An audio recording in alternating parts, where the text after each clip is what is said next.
السلام علیکم ورحمۃ اللہ وبرکاتہ۔ اللہ تعالی فرماتا ہے والسابقون الأولون من المهاجرين والأنصار والذين اتبعوهم بإحسان رضي الله عنهم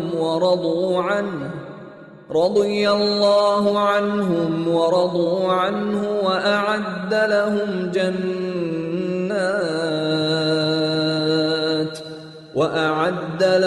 جنات تجري تحتها الأنهار خالدين فيها أبدا ذلك الفوز العظيم۔ یعنی مہاجرین اور انصار میں سے جنہوں نے اسلام لانے میں سبقت اور اولیت کا شرف حاصل کیا، اور وہ لوگ جنہوں نے نیکوکاری میں ان کی اتباع کی، اللہ ان سے خوش اور وہ اللہ سے خوش ہیں۔ اللہ نے ان کے لیے ایسے باغ تیار کر رکھے ہیں جن کے نیچے نہریں بہہ رہی ہیں، وہ ان میں ہمیشہ رہیں گے، یہ بڑی کامیابی ہے۔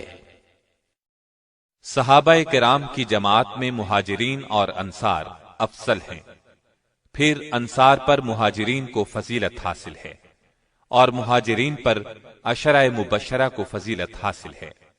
نبی اکرم صلی اللہ علیہ وسلم کا ارشاد ہے، ابو بکر جنت میں ہیں، عمر جنت میں ہیں، عثمان جنت میں ہیں، علی جنت میں ہیں، طلحہ جنت میں ہیں، زبیر جنت میں ہیں، عبد الرحمن بن عوف جنت میں ہیں، سعد بن ابی وقاص جنت میں ہیں، ابو عبیدہ بن جراح جنت میں ہیں، سعید بن زید جنت میں ہیں۔ ہم آپ کو اسلام کے عظیم مجاہد سیدنا سعد بن ابی وقاص کے حیرت انگیز اور چونکا دینے والے واقعات سنا رہے ہیں۔ جہاد کے میدان میں جس طرح سیدنا خالد بن ولید اور سیدنا ابو عبیدہ بن جراح نے نام پایا، اسی طرح سعد بن ابی وقاص بھی عظیم سپہ سالار کے طور پر جانے جاتے ہیں۔ اس سے بڑھ کر یہ کہ آپ عشرہ مبشرہ میں بھی شامل ہیں۔ ہمیں امید ہے آپ کو یہ ولولہ انگیز سلسلہ پسند آئے گا، تو آئیے سنتے ہیں جرنیل صحابہ حصہ سوم سیدنا سعد بن ابی وقاص رضی اللہ عنہ۔ پیشکش محمد طارق شاہد۔ عراق کے مشہور مقام جسر میں اسلامی لشکر اور عراقی فوج کا آمنا سامنا ہوا۔ عراق کا لشکر جرار پوری تیاریوں کے ساتھ آیا تھا۔ گھمسان کا رن پڑا۔ دشمن کا حملہ اس قدر تیز اور طوفانی تھا کہ ایک ہی دن میں 4000 مجاہد شہید ہو گئے۔ امیر المومنین سیدنا عمر بن خطاب رضی اللہ عنہ یہ ہولناک خبر سن کر بہت غمگین ہوئے۔ انہوں نے خود میدان جنگ میں جانے کا فیصلہ کیا۔ مدینے میں سیدنا علی رضی اللہ عنہ کو اپنا قائم مقام بنا کر آپ عراق جانے کے لیے نکلے۔ ابھی مدینے سے کچھ ہی فاصلے پر پہنچے تھے کہ سیدنا عبد الرحمن بن عوف رضی اللہ عنہ کو پتہ چلا۔ بہت پریشان ہوئے، فوراً دوڑے اور آپ کو جا لیا۔ آپ کا راستہ روکا اور عرض کیا، امیر المومنین آپ اپنے فیصلے پر نظر ثانی کریں۔ ان حالات میں آپ کا مرکز اسلام میں رہنا انتہائی ضروری ہے۔ میری رائے کے مطابق بہتر یہ ہے کہ اسلامی لشکر کی قیادت کسی تجربہ کار اور نڈر جرنیل کے سپرد کر دی جائے۔ اس وقت مسلمان نازک ترین دور سے گزر رہے ہیں۔ امت مسلمہ کو آپ کی بہت ضرورت ہے۔ ہمارے پاس ایسے مجاہدین موجود ہیں جو جنگی حکمت عملی سے دشمن کا منہ موڑ سکیں، جنہیں میدان جنگ میں اترنے کا تجربہ ہے، جو تیر اور تلوار کی لڑائی کے ماہر بھی ہیں۔ آپ نے ان کی باتیں سنی اور رک گئے۔ سیدنا علی اور چند دوسرے بڑے صحابہ کو مشورے کے لیے بلایا۔ متفقہ طور پر طے پایا کہ امیر المومنین کو نہیں جانا چاہیے، ان کی یہاں زیادہ ضرورت ہے۔ عراق میں لڑنے والے لشکر کی قیادت کے لیے کسی تجربہ کار اور ماہر سالار کا انتخاب کیا جائے۔ سیدنا عمر نے صحابہ کے اجتماعی فیصلے کا احترام کیا، واپس مدینے آ گئے، صحابہ سے مشورہ کیا۔ آخر سیدنا عبد الرحمن بن عوف نے فرمایا، میری رائے یہ ہے کہ سعد بن ابی وقاص کو بھیجا جائے۔ اس رائے سے سبھی نے پرجوش انداز میں اتفاق کیا۔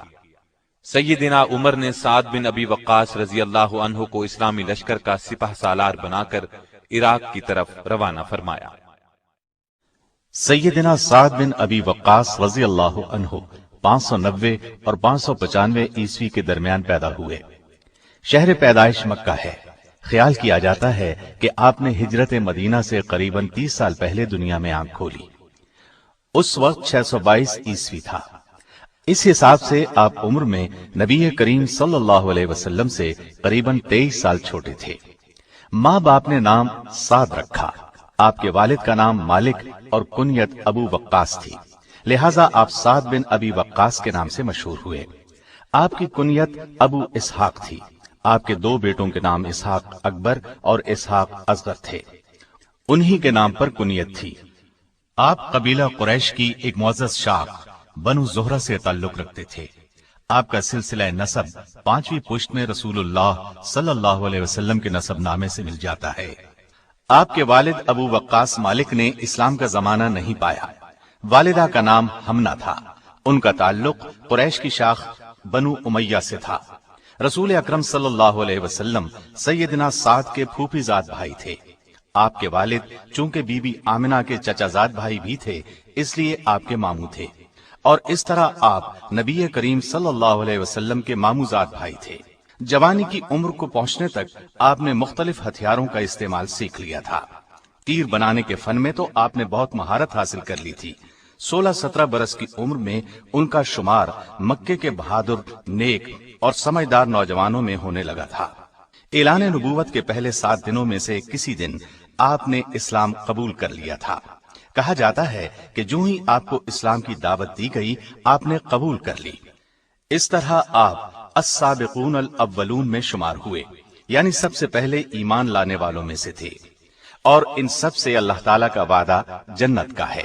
نبی کریم صلی اللہ علیہ وسلم نے جن 10 صحابہ رضی اللہ عنہم کا نام لے کر جنتی ہونے کی بشارت دی، آپ بھی ان میں سے ایک ہیں۔ جب آپ ایمان لائے تو عمر 17 یا 19 سال تھی۔ آپ کی والدہ کو آپ کے ایمان لانے کے بارے میں علم ہوا تو وہ سخت ناراض ہوئی۔ انہیں اپنے باپ دادا کے مذہب سے بہت پیار تھا، چنانچہ انہوں نے ان سے کہا، جب تک یہ نیا دین نہیں چھوڑو گے، میں نہ کچھ کھاؤں گی، نہ پیوں گی اور نہ کوئی بات کروں گی۔ آپ کو اپنی والدہ سے بہت پیار تھا۔ ماں کو پریشان دیکھنا آپ کے لیے بہت بڑا امتحان تھا، لیکن وہ اس امتحان میں پورے اترے۔ ماں 3 دن تک بھوکی پیاسی رہی، آپ نے پھر بھی اس کی بات نہ مانی، سختی سے اسلام پر ڈٹے رہے۔ جب والدہ کی حالت نازک ہو گئی تو دوسرے بیٹے نے اسے پانی پلایا۔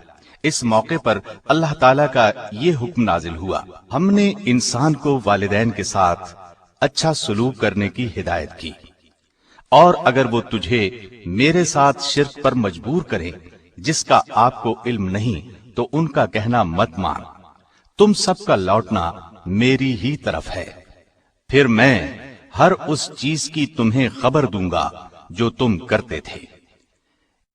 ابتدا میں مسلمان چھپ کر عبادت کرتے تھے۔ سعد بن ابی وقاص بھی ان میں شامل تھے۔ کھلے بندوں عبادت کرنے میں خطرہ تھا، کہیں مشرکین انہیں نقصان نہ پہنچائے۔ ایک روز آپ دوسرے مسلمانوں کے ساتھ مل کر ایک ویران گھاٹی میں نماز ادا کر رہے تھے۔ چند کافر ادھر نکل آئے۔ انہوں نے پہلے تو مسلمانوں کا مذاق اڑایا، پھر انہیں مارنے پیٹنے لگے۔ سیدنا سعد اس وقت بالکل نوجوان تھے، انہیں جوش آ گیا۔ پاس ہی اونٹ کی ایک ہڈی پڑی تھی، اس کو اٹھا کر کافروں پر حملہ کر دیا۔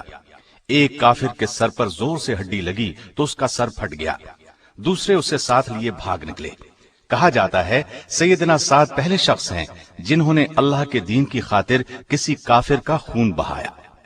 نبوت کے 6 سال کے آخر میں مکے کے کافروں نے فیصلہ کیا کہ جب تک ابو طالب اپنے بھتیجے کو ان کے حوالے نہیں کرے گا، اس وقت تک بنو ہاشم سے کوئی شخص کسی قسم کا تعلق نہیں رکھے گا، نہ ان سے شادی بیاہ کرے گا، نہ انہیں کھانے پینے کی کوئی چیز فروخت کرے گا، نہ کوئی اور لین دین کرے گا۔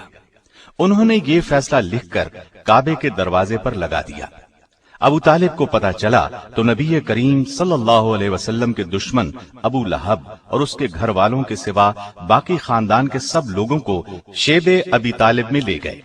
قریش کے خاندان بنو مطلب نے بھی ان کا ساتھ دیا۔ یہ سب لوگ نبی کریم صلی اللہ علیہ وسلم کے ساتھ 7 ہجری نبوت سے لے کر 10 ہجری نبوت تک وہاں رہے۔ یہ دور انتہائی سختیوں کا دور تھا، زبردست تکالیف کا دور تھا۔ کھانے کی کوئی چیز ان تک پہنچنے نہیں دی جاتی تھی، درختوں کے پتے تک کھانے کی نوبت آئی۔ اس پابندی میں سیدنا سعد کے خاندان بنو زہرہ پر کوئی پابندی نہیں تھی، لیکن نبی کریم صلی اللہ علیہ وسلم کا ساتھ دینے کے لیے سیدنا سعد بھی آپ کے ساتھ اس گھاٹی میں رہے۔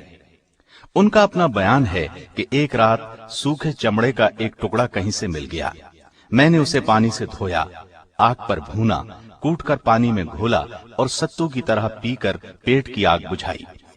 3 سال بعد کفار میں سے کچھ اچھے لوگوں کو ان پر رحم آ گیا، انہوں نے کعبے جا کر معاہدے کو پھاڑ ڈالا۔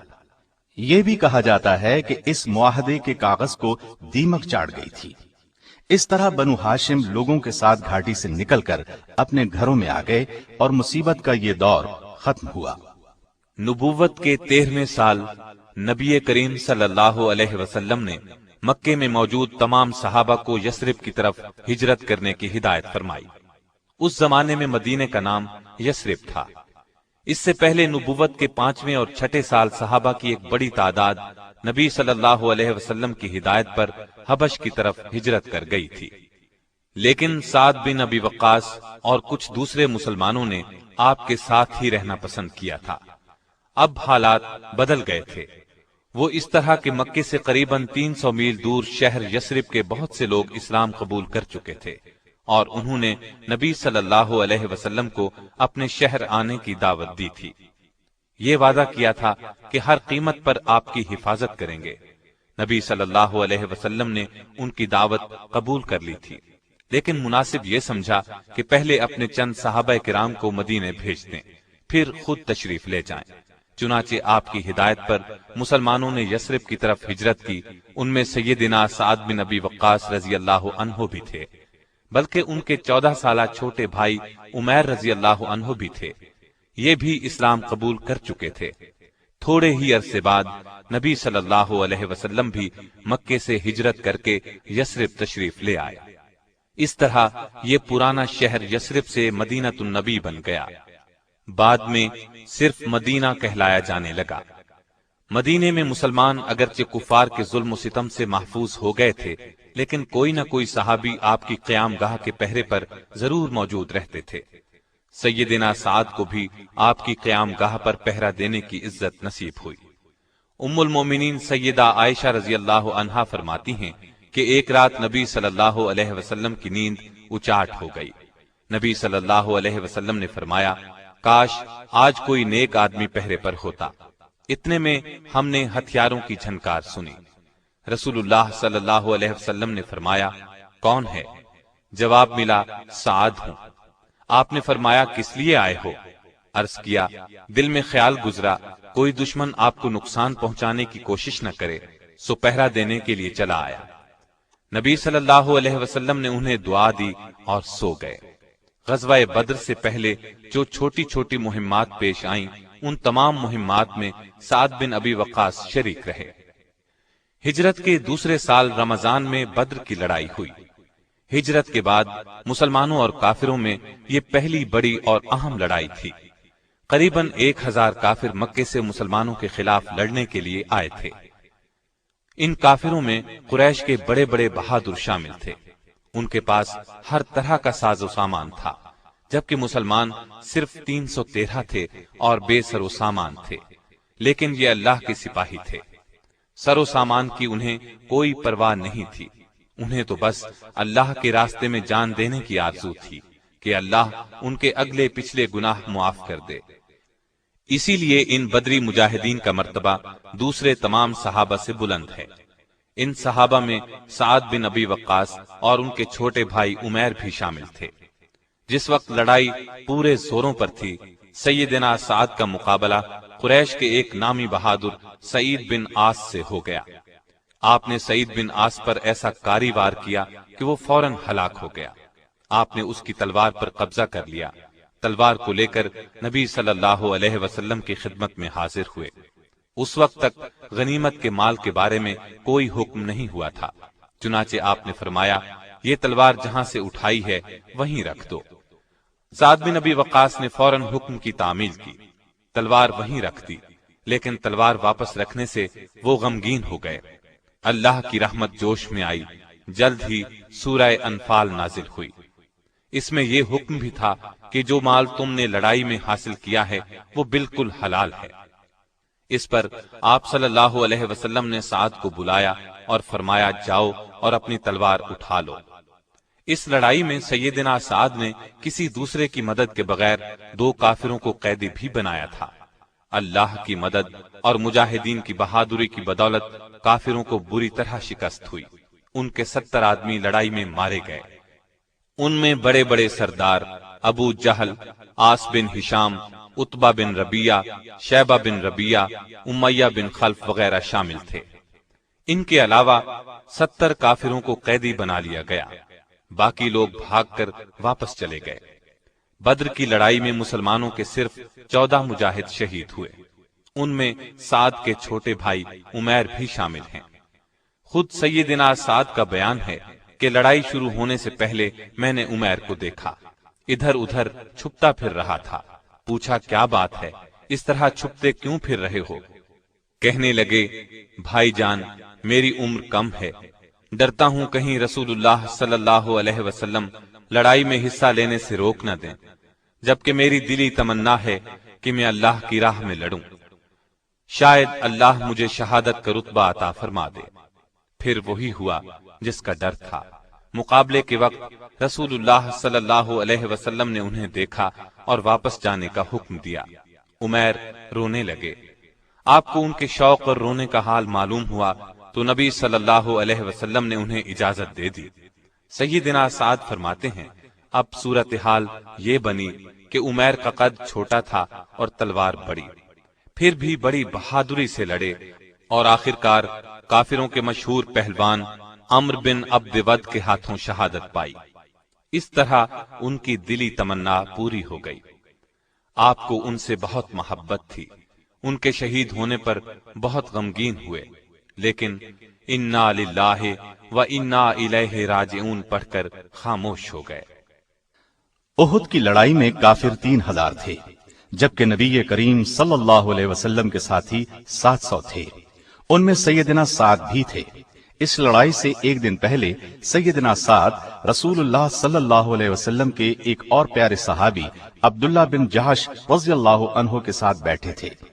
یکا یک آپ نے ہاتھ اٹھائے اور یہ دعا کی، اے اللہ کل جب لڑائی شروع ہو تو جو شخص میرے مقابلے میں آئے وہ بڑا تنومند اور دلاور ہو اور میں تیرے راستے میں اسے قتل کروں۔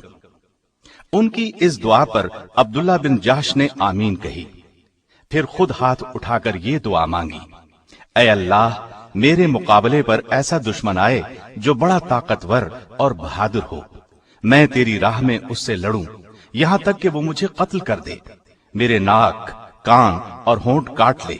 جب میں تجھ سے ملوں اور تو مجھ سے پوچھے تیرے ناک، کان اور ہونٹ کیوں کاٹے گئے تو میں عرض کروں اے اللہ تیرے لیے کاٹے گئے۔ دوسرے دن احد کے میدان میں جب لڑائی شروع ہوئی تو یہ دونوں بہت بے جگری سے لڑے، جس طرف بھی نکلے دشمنوں کی صفیں الٹ دیں۔ یکا یک سیدنا سعد کی نظر کافروں کے ایک نامی جنگجو پر پڑی، اس کا نام طلحہ بن ابی طلحہ تھا۔ انہوں نے تاک کر اس کے گلے میں تیر مارا، اس کی زبان کتے کی طرح باہر نکل آئی، تڑپ تڑپ کر مر گیا۔ یوں سیدنا سعد کی دعا قبول ہوئی۔ دوسری طرف عبداللہ بن جہش اس قدر جوش سے لڑے، اس قدر جمع مردی سے تلوار چلائی کہ دشمنوں کو قتل کرتے کرتے تلوار ٹوٹ گئی۔ فوراً نبی کریم صلی اللہ علیہ وسلم کی خدمت میں حاضر ہوئے۔ آپ نے انہیں کھجور کی ایک شاخ عطا کی، انہوں نے اس سے تلوار کا کام لیا، بہت دیر تک اس شاخ سے لڑتے رہے۔ آخر کافروں کے ایک نامی جنگجو ابو الحکم بن اخنس نے ان پر تلوار کا ایسا وار کیا کہ آپ شہید ہو گئے۔ کافروں نے آپ کے ناک، کان اور ہونٹ کاٹ لیے، ان کو دھاگے میں پرو دیا۔ سیدنا سعد کا گزر ان کی ناش کے پاس سے ہوا، حالت دیکھ کر بے ساختہ ان کے منہ سے نکل گیا، اللہ کی قسم عبداللہ کی دعا میری دعا سے بہتر تھی۔